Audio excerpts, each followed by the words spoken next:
Hello दोस्तों, welcome back. आज की कहानी है मौसी का प्यारा भांजा।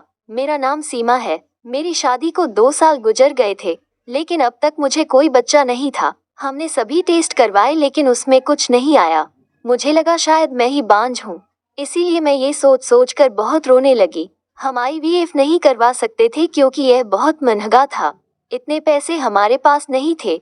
इस बात से परेशान होकर मेरे पति कहने लगे कि मुझे ज्यादा पैसे कमाने के लिए विदेश जाना पड़ेगा, जिससे हमारे सारी मुश्किलें ठीक हो जाएगी। मैं अपने पति को अपने से दूर नहीं जाने देना चाहती थी, क्योंकि उनके चले जाने के बाद मैं घर में अकेली रह जाती। मेरे पति अपने माता पिता के अकेले बेटे थे और मेरे सास ससुर भी अब जीवित नहीं थे। इनके चले जाने के बाद मैं घर में अकेली रह गई थी, जिसके कारण खाली घर मुझे खाने को भागता था। कुछ दिनों बाद मेरी बड़ी बहन का मुझे कॉल आया।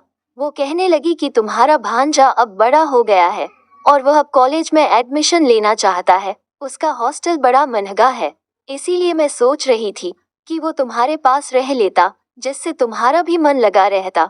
मैंने कहा कि मुझे अपने पति से पूछना पड़ेगा। मैंने जब अपने पति से पूछा तो उन्होंने कहा कि ये तो बहुत अच्छी बात है। थोड़े दिनों बाद मेरा भांजा रवि मेरे घर रहने आ गया था।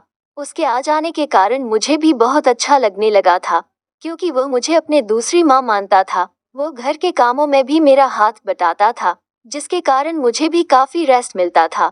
वो रोज रात को मेरे लिए चॉकलेट दूध बनता था, जिसे पीकर मुझे बहुत अच्छी नींद आती थी और सुबह काफी फ्रेश महसूस किया करती थी। एक दिन मेरी तबीयत थोड़ी खराब होने के कारण मैं डॉक्टर के पास जाती हूँ। मुझे डॉक्टर बताता है कि आप गर्भवती है। मैं ये सब सुनकर मेरे पैरों के नीचे से जमीन निकल गई और सोचने लगी कि ये सब कैसे हो सकता है। घर में कोई तीसरा आदमी भी नहीं है। मेरा पूरा ध्यान रवि के ऊपर गया, लेकिन वो ऐसा नहीं कर सकता था, क्योंकि मैं उसकी मौसी थी। मैं डॉक्टर के सामने कुछ नहीं बोली। मैं वापस घर आ गई थी।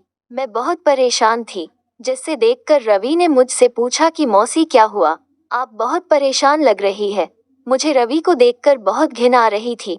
मैं अपने कमरे जाकर दरवाजा बंद कर दिया और सोचने लगी कि रवि ऐसा कैसे कर सकता है। मुझे लगा कि वो चॉकलेट दूध में मुझे नींद की गोलियां मिला कर देता है। सुबह उठकर देख तो पता चला कि मेरे पति विदेश से वापस आ गए थे, जिससे देखकर मैं बहुत घबरा गई। मेरे लिए रवि चाय बना कर लाया, लेकिन मुझे उस पर अभी भी बहुत गुस्सा आ रहा था। थोड़ी देर बाद डॉक्टर का मुझे कॉल आया कि जो मैंने आपको रिपोर्ट दी है वो किसी और की है, आप गर्भवती नहीं है। ये सुन मुझे खुद पर बहुत गलानी हो रही थी कि मैं रवि के बारे में के क्या क्या सोच रही थी, लेकिन समय रहते डॉक्टर का कॉल आ गया, नहीं तो बहुत बड़ा पाप हो जाता मुझसे। उस कॉल के बाद मैं मूड ठीक हो गया और मैंने सबके लिए खाना बनाया और साथ में बैठकर खाना खाया। तो दोस्तों, आप लोगों को ये वीडियो अच्छी लगी हो तो लाइक करना न भूले और हो सके तो सब्सक्राइब भी जरूर करें।